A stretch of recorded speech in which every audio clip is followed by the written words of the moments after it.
bangkit. Haleluya, haleluya, haleluya. Kebangkitan Yesus menjadi jaminan hidup yang kekal. Pada masa jemaat mula-mula, saudara-saudara yang dikasihi Tuhan, ada perbedaan keyakinan mengenai kebangkitan orang mati.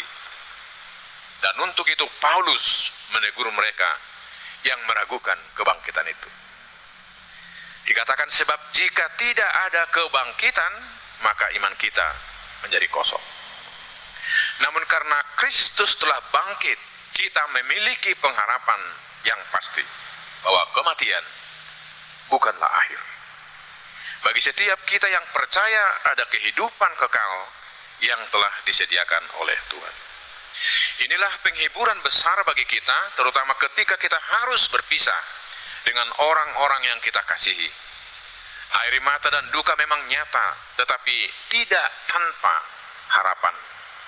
Kita percaya bahwa di dalam Kristus, perpisahan tidak bersifat kekal. Ada perjumpaan kembali dalam kehidupan yang abadi.